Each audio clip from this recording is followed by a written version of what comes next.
اللہ تبارک و تعالیٰ اپنے فضل و کرم سے اس کو دن دونی رات چوگنی ترقیات ظاہرہ و باطنہ عطا فرمائے۔ میں مولانا قاری حق نواز صاحب دامت برکاتہم اور ان کے قابل فخر فرزند مولانا محمد زبیر حق نواز صاحب کو تہہ دل سے مبارکباد پیش کرتا ہوں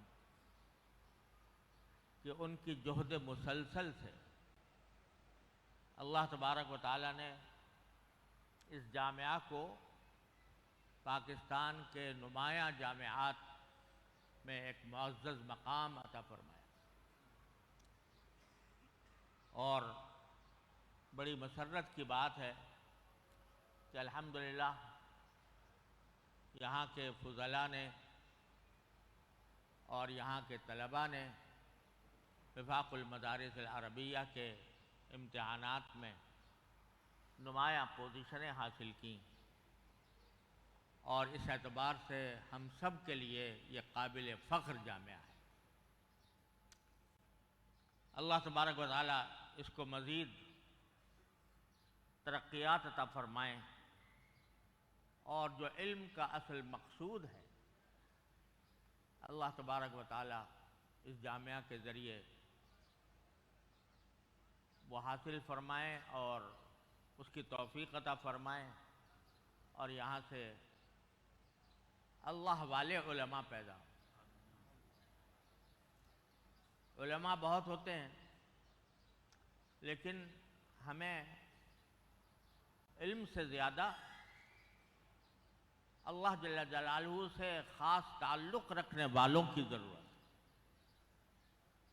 جن کا ہر قول و فعل، جن کا ہر قدم اللہ جل جلالہ کی رضا کے خاطر ہو۔ تو امید ہے کہ انشاءاللہ یہاں کے فضلاء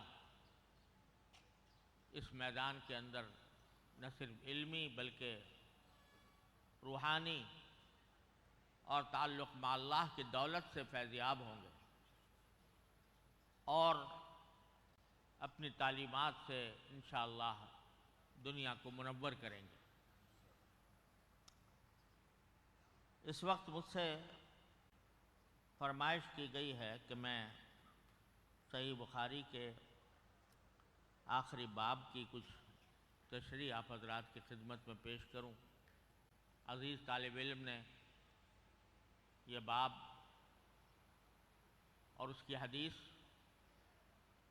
اسناد مسلسل کے ساتھ ہمارے سامنے پڑھی ہے، اور یہ آخری باب ہے امام بخاری رحمۃ اللہ علیہ کی صحیح کا۔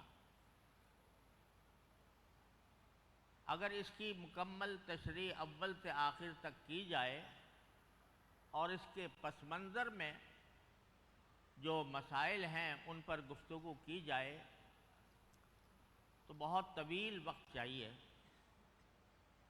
لیکن ان میں سے میں دو تین نکات کی طرف آپ حضرات کی توجہ مبذول کرانا چاہتا ہوں۔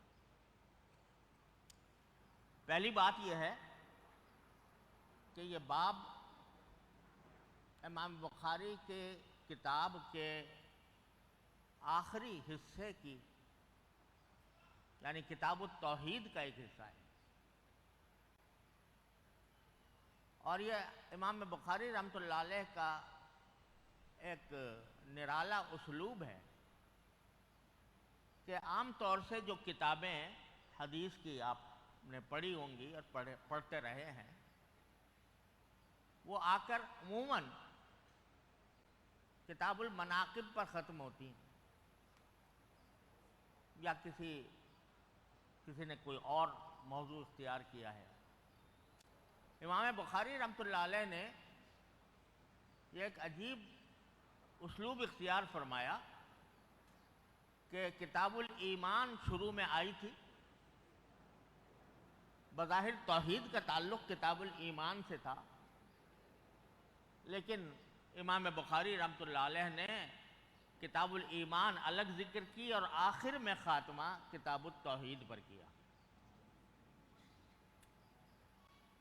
یہ حضرات شراح حدیث نے اس کی ایک وجہ تو یہ بتائی ہے کہ توحید جو ہے وہ لا الہ الا اللہ کا عنوان ہے، لا الہ الا اللہ کا، اور نبی کریم سرور دو عالم صلی اللہ علیہ وسلم کا یہ ارشاد ہے کہ من کان آخر کلامہ لا الہ الا اللہ دخل الجنہ،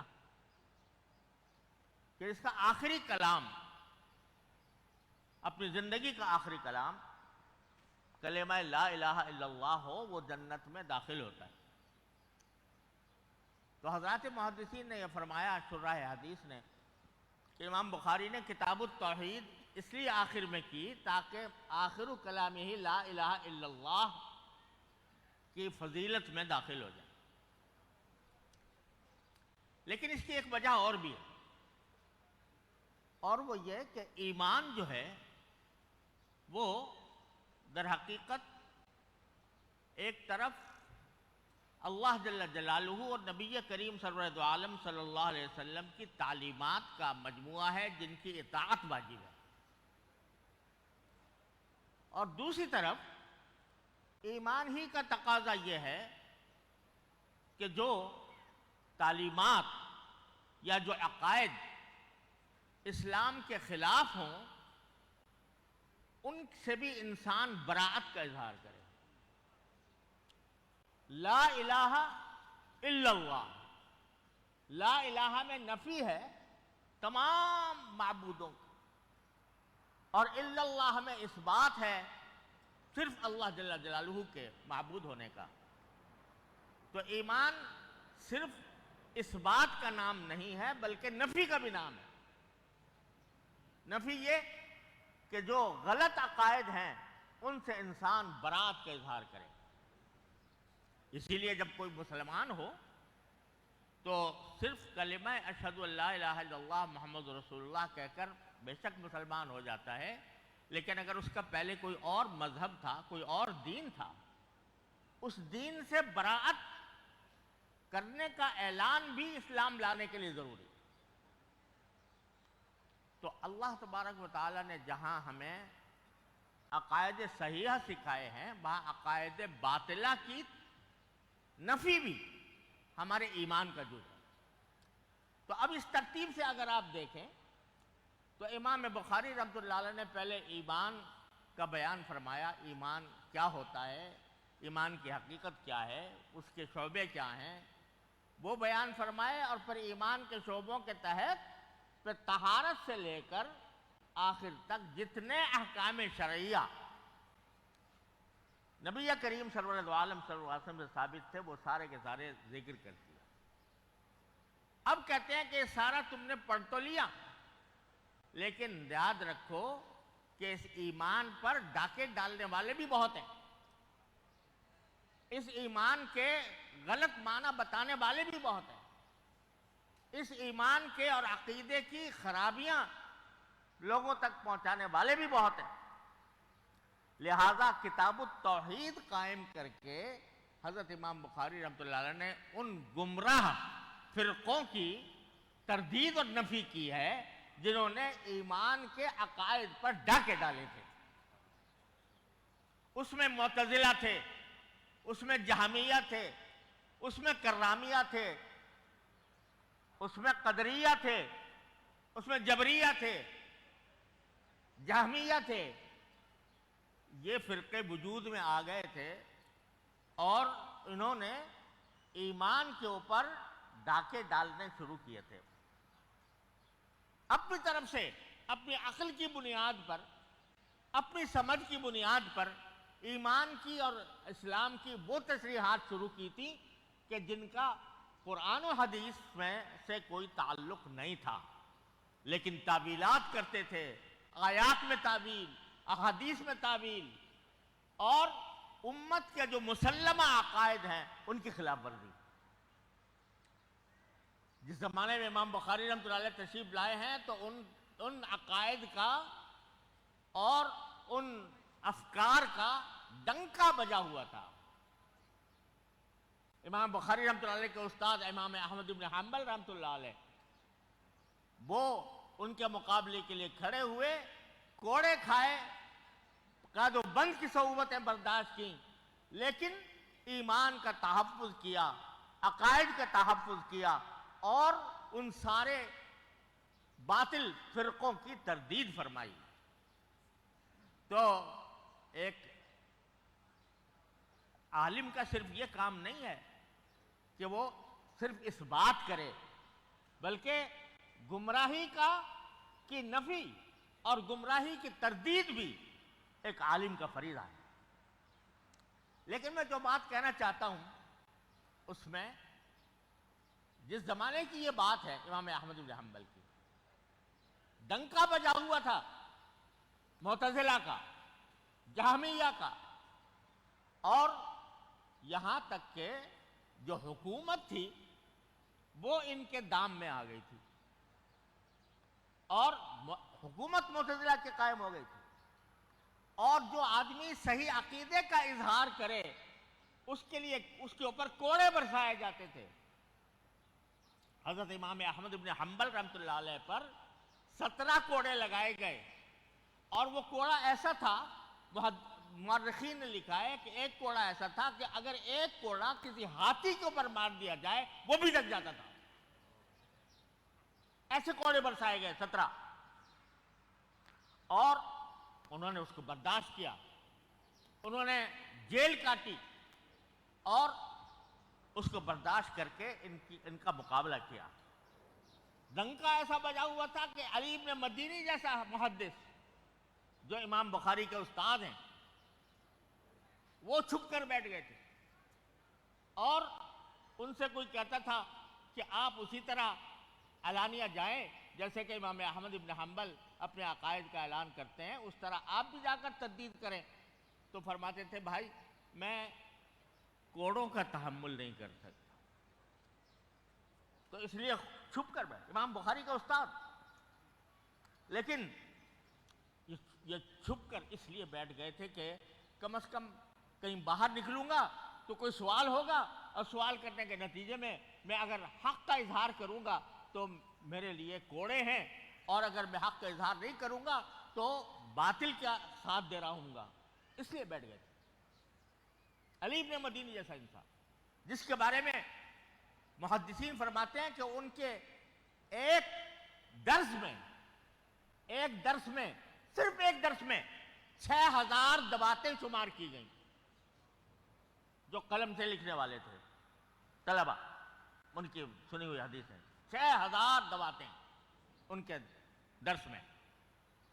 تو ان کو بھی، لیکن اتنا ضرور ہوا کہ انہوں نے کوئی بات ایسی نہیں کی جو حق کے خلاف ہو، صرف یہ کہ بالکل حق کا اظہار کیا کہ میں اتنا برداشت نہیں کر سکتا۔ اتنا ڈنکا بجا ہوا تھا ان عقائد کا اور ان نظریات کا اور عقل کے نام پر اور تجدید کے نام پر، وہ اپنے آپ کو اہل التوحید کہتے تھے، اصحاب التوحید انہوں نے اپنا نام رکھا ہوا، ڈنکا بجا ہوا۔ آج بتاؤ کہاں ہے معتزلہ، کہاں ہے جہمیہ، کہاں ہے کرامیہ؟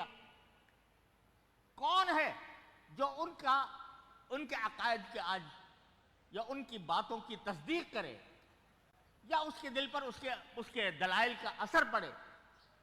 کوئی ہے؟ سب فنا ہو گئے، تاریخ کا حصہ بن گئے، کوئی ان کے جاننے والا نہیں، ان کا ماننے والا نہیں۔ تو میرے بھائیوں کہنا یہ تھا کہ دین وہ ہے جو نبی کریم سرور عالم صلی اللہ علیہ وسلم فرمایا ما انا علیہ واصحابی، یہ ہے دین۔ اس دین کے خلاف زمانے کی تبدیلیوں سے مختلف افکار، مختلف نظریات، مختلف فرقے پیدا ہوتے رہے، ایک زمانے تک ان کا ڈنکا بجا، ایک زمانے تک ان کے افکار جو ہیں دنیا کے دلوں پر مسلط ہوئے، اور یہ سمجھ میں آتا تھا کہ بھائی دیکھو جتنی نئی نسل ہے وہ ساری ان کے پیچھے جا رہی ہے، سب ان کے پیچھے بھاگ رہے ہیں، اور اس واسطے جو علماء حق ہیں یا جو متقدمین کے نام لیوا ہیں، جو سلف صالحین کے پیروکار ہیں، ان کو کچھ اپنے اندر تبدیلی پیدا کرنی چاہیے تاکہ ان نئے افکار کا کچھ مقابلہ کر سکے۔ اگر وہ حضرات امام احمد بن حنبل اور امام بخاری انہوں نے اگر اس دباؤ میں آ کر اگر کوئی ادنا شوشہ بھی بدل دیا ہوتا تو آج دین اس صورت میں محفوظ نہ ہوتا۔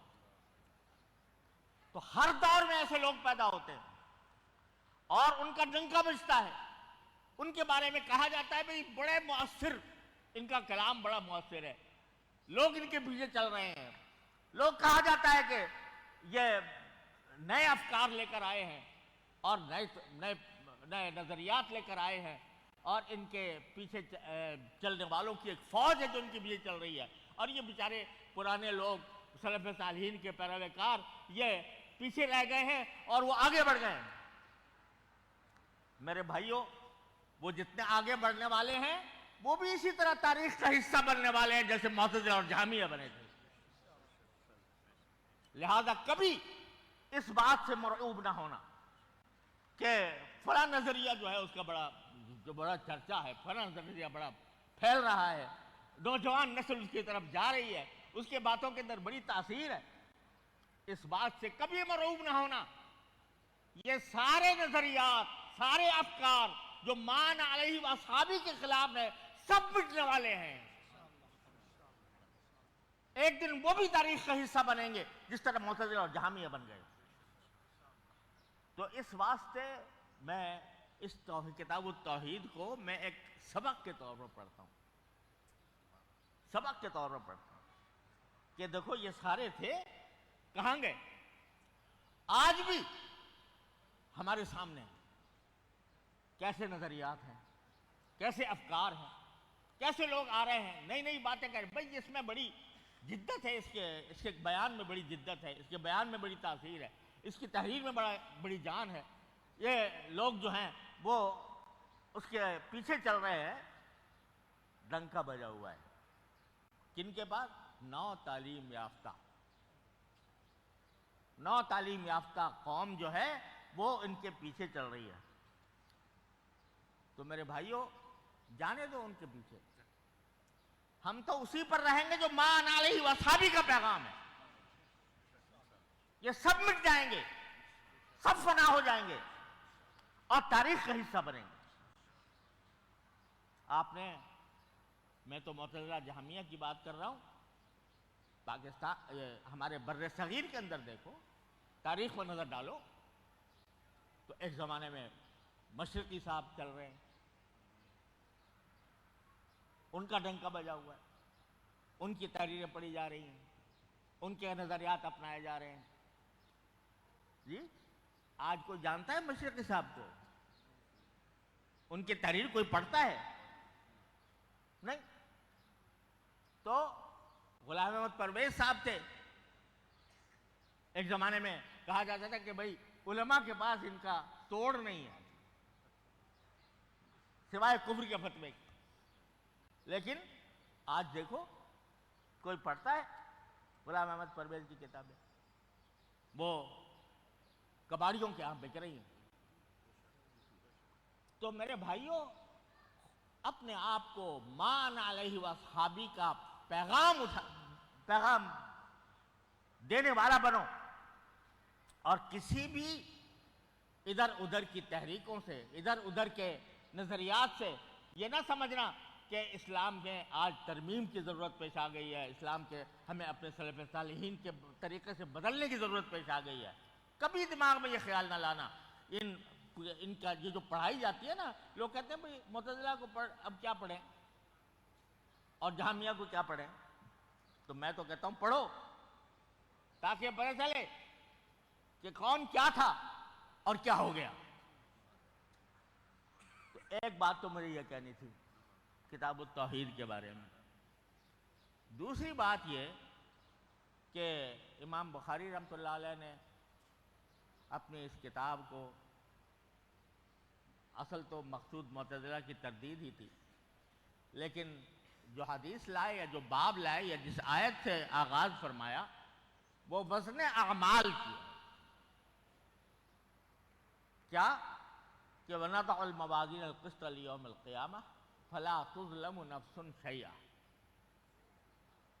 قیامت کے دن ہم ترازویں سامنے رکھیں گے. کون سی ترازویں؟ القسط، جو سراپا انصاف ہوں گی. قیامت کے دن ہم رکھیں گے.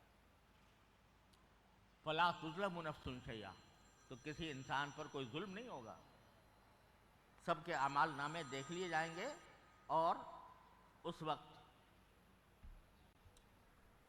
سب کو پتہ چل جائے گا کہ کون کتنے پانی میں ہے. اللہ تعالیٰ اپنے علم سے بھی فیصلہ کر سکتے تھے.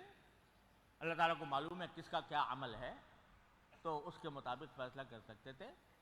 لیکن سنت یہ بتا دی کہ انصاف صرف وہ نہیں ہے جو انصاف کیا جائے، بلکہ انصاف نظر بھی آنا چاہیے.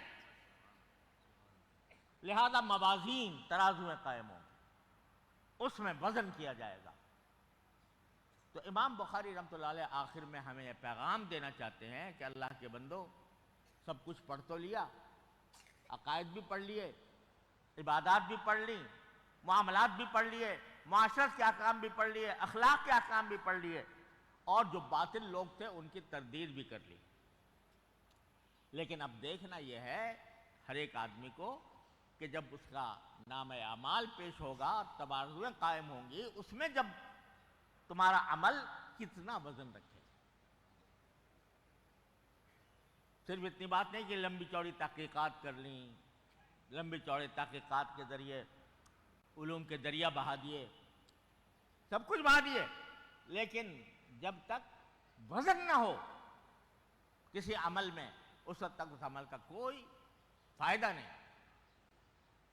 بڑے بڑے علم و معرفت کے دریا بہا دیے کسی نے، لیکن طبیعت میں اخلاص نہیں ہے. اللہ بچائے. شہرت کی آرزو ہے، حب جاہ ہے، تو سارے علم و تحقیق کے جو دریا بہائے وہ میزان عمل میں ایک مکھی کے پر کے برابر بھی وزن نہیں رکھتے. لیکن چھوٹا سا عمل ہے اور اخلاص کے ساتھ ہے، راستے سے کانٹا ہٹا دیا اخلاص کے ساتھ، ایک کتے کو پانی پلا دیا اخلاص کے ساتھ. چھوٹا سا عمل لیکن اتنا بڑا وزن اس کا، اخلاص کی وجہ. تو وزن پیدا ہوتا ہے اخلاص سے.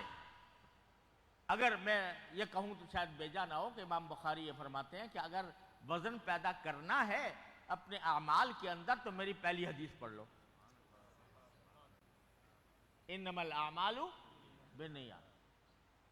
نیت اگر درست ہے، درست ہونے کے معنی یہ ہے کہ اللہ کو راضی کرنا مقصود، کوئی شہرت مقصود نہیں. ارے ہم لوگوں کے لیے بہت بڑا امتحان ہے، بڑی آزمائش ہے ہم طالب علموں کے لیے، کیونکہ ہم پڑھتے تو ہیں اور پڑھاتے بھی ہیں، بیانات بھی کرتے ہیں، لکھتے بھی ہیں، لیکن شیطان اس میں ڈال دیتا ہے، حب جاہ کے ڈال دیتا ہے اس میں، اللہ بچائے، شہرت کی خواہش ڈال دیتا ہے، اس بات کی خواہش ڈال دیتا ہے کہ لوگ میرے گن گائیں اور میری تعریفیں کریں، مجھ پر تعریفوں کے ڈونگرے برسائیں.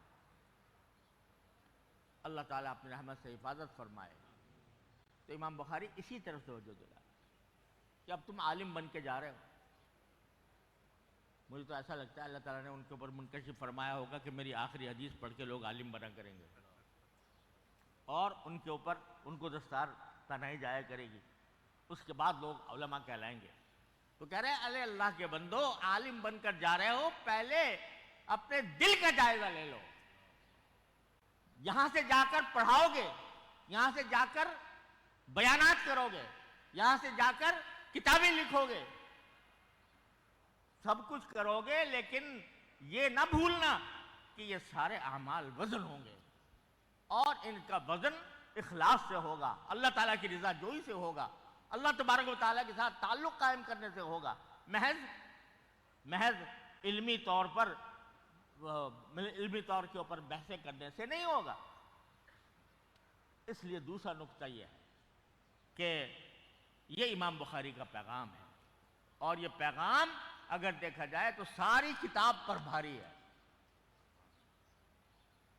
اس لیے کہ سب کچھ کر رہا ہے آدمی، نماز بھی پڑھ رہا ہے، روزے بھی رکھ رہا ہے، حج بھی کر رہا ہے، زکوٰۃ بھی دے رہا ہے، دعوت بھی کر رہا ہے، تبلیغ بھی کر رہا ہے، جہاد بھی کر رہا ہے، لیکن اللہ بچائے اخلاص نہیں تو کچھ بھی نہیں۔ اس لیے وزن اعمال کی امام بخاری نے یہاں پر اس کے لیے باب قائم کیا۔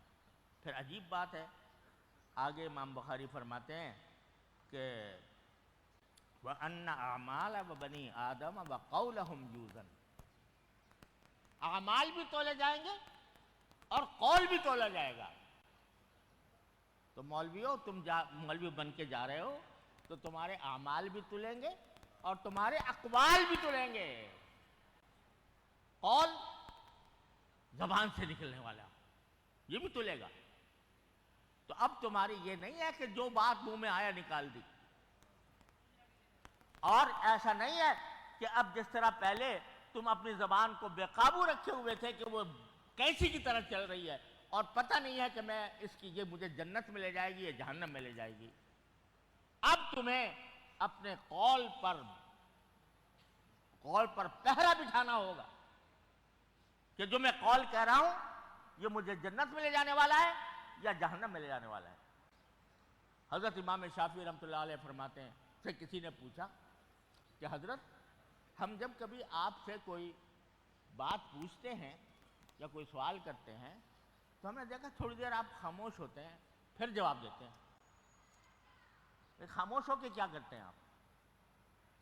تو فرمایا کہ میں تھوڑی دیر خاموش ہو کر اپنے آپ کو جنت اور جہنم پر پیش کرتا ہوں۔ یعنی یہ سوچتا ہوں کہ میں جو جواب دینے جا رہا ہوں یہ مجھے جنت میں لے جانے والا ہے یا جہنم میں لے جانے والا ہے۔ بقولہم یوزن، اس لیے حضرت امام شافعی رحمۃ اللہ علیہ رکتے تھے تھوڑی دیر۔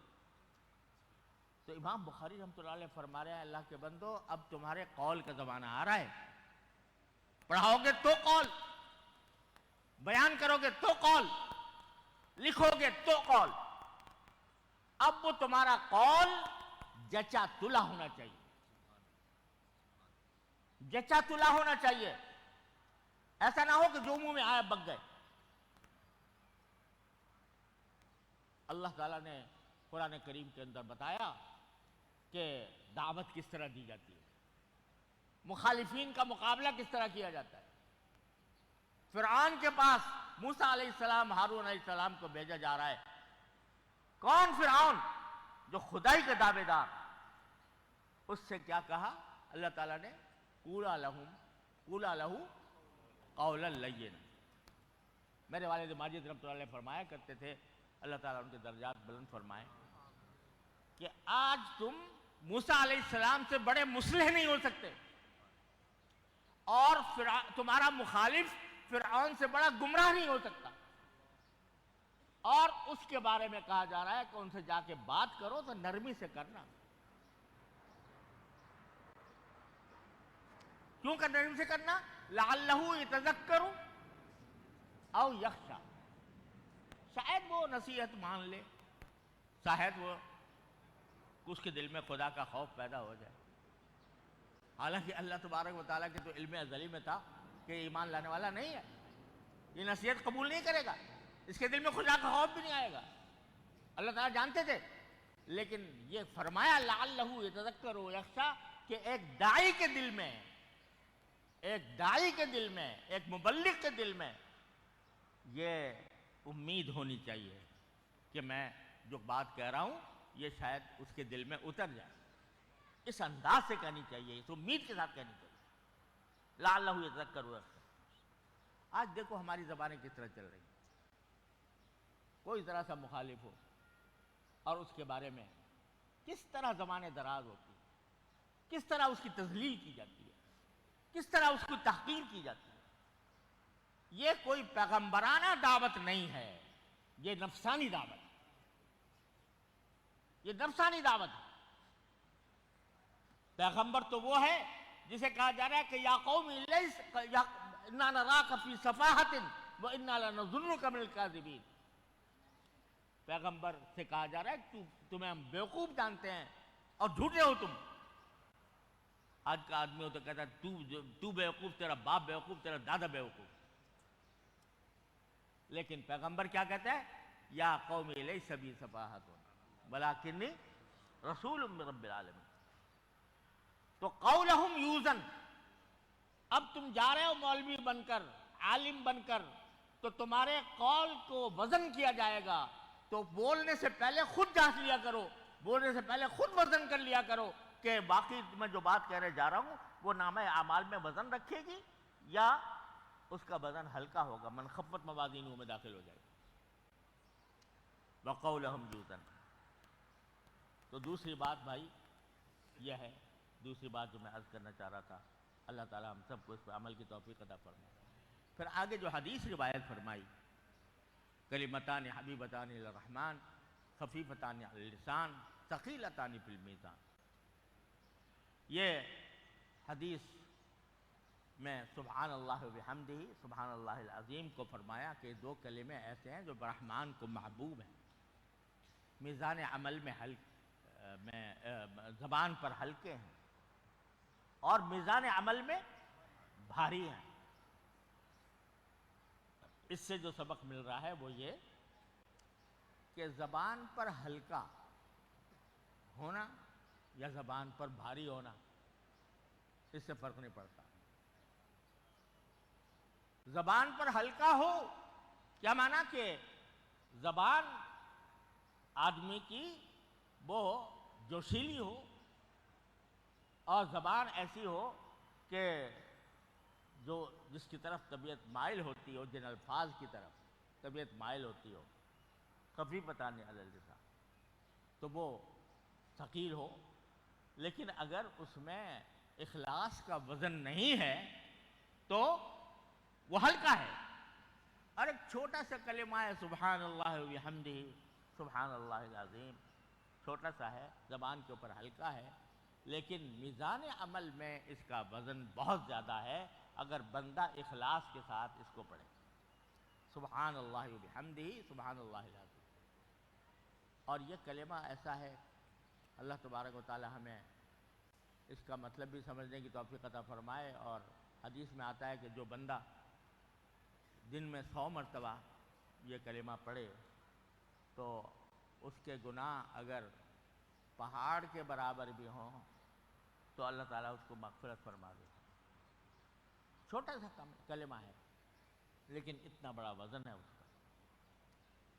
اور اگر دیکھا جائے تو اس میں جو خاصیت ہے وہ یہ ہے کہ سبحان اللہ وبحمدہ کے معنی ہے کہ میں اللہ تعالیٰ کی تنزیہ بھی کرتا ہوں. اللہ تعالیٰ ہر عیب سے پاک ہے. جب ہم سبحان اللہ کہتے ہیں تو محض یہ ٹوٹکا نہیں ہے، بلکہ اس کے اندر ایک اقرار پوشیدہ ہے. کیا اقرار؟ کہ اس کی ہر چیز عیب سے پاک ہے. باری تعالیٰ کی ہر چیز عیب سے پاک ہے. وہ خود بھی عیب سے پاک، اس کے بھیجے ہوئے پیغمبر بھی عیب سے پاک، اس کی نازل کی ہوئی کتابیں بھی عیب سے پاک، اس کی بھیجی ہوئی شریعت بھی عیب سے پاک، ساری چیزیں عیب سے پاک ہے.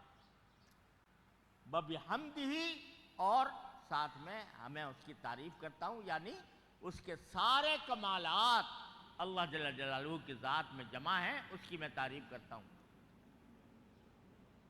تو جب کمالات کا ذکر آتا ہے کہ باری تعالیٰ میں کمالات سب سے زیادہ ہے، تو جس میں کمال ہوتا ہے اس سے محبت ہوتی ہے.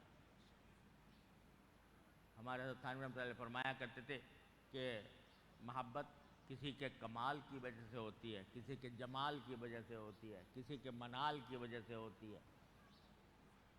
اور باری تعالیٰ میں سب جمع ہیں، کمال بھی، جمال بھی، منال بھی. تو جو کمالات کا جو مجموعہ ہے، جو ذات، اس سے محبت ہوگی نا، تو سبحان اللہ و بحمدہ پڑھو گے زیادہ سے زیادہ سمجھ کر، تو اللہ تعالیٰ کی محبت میں اضافہ ہوگا. اور پھر سبحان اللہ العظیم، باری تعالیٰ کی عظمت کا اقرار کہ وہ بڑی عظیم ذات ہے. عظمت میں شوکت ہے، اس میں جلال ہے، اس میں رعب ہے. تو جب اللہ تعالیٰ کی عظمت کا تصور کرو گے تو تو خوف پیدا ہوگا کہ اللہ تبارک و تعالیٰ کہیں ہم سے ناراض نہ ہو. تو سبحان اللہ و بحمدہ سے محبت پیدا ہوگی، سبحان اللہ العظیم سے خوف پیدا ہوگا، اور محبت اور خوف جب جمع ہو جائے تو اسی کا نام ہے خشیت. انما یخشی اللہ من عبادہ العلماء. تو ہمیں امام بخاری جاتے جاتے یہ سبق دے کر گئے ہیں کہ بھائی خشیت اگر نہیں ہے تو کچھ بھی نہیں. جو پڑھا لکھا ہے وہ بیکار ہے اگر باری تعالیٰ کی خشیت دل میں نہ ہو. خشیت یہی ہے کہ ہر وقت ایک کانٹا دل میں رہے. کیا کانٹا؟ کہ جو کرنے جا رہا ہوں یا جو بولنے جا رہا ہوں وہ میرے مالک کو پسند ہے یا ناپسند. بس یہ کانٹا دل میں پیدا ہو گیا تو سب کچھ ہو گیا. اللہ تبارک و تعالیٰ اپنے فضل و کرم سے، اپنی رحمت سے ہم سب کو اس کی توفیق عطا فرمائے. وآخر دعوانا الحمدللہ.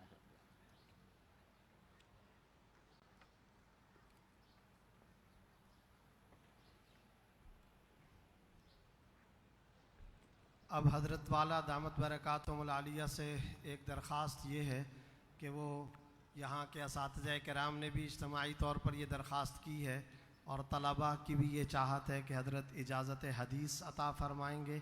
اور اس کے ساتھ ساتھ ابھی درس، خطاب اور بیان کی دعا اور تخصص فی الافتاء کے افتتاح کی دعا بھی حضرت یہاں پر فرمائیں گے. لیکن تمام حضرات سے یہ درخواست ہے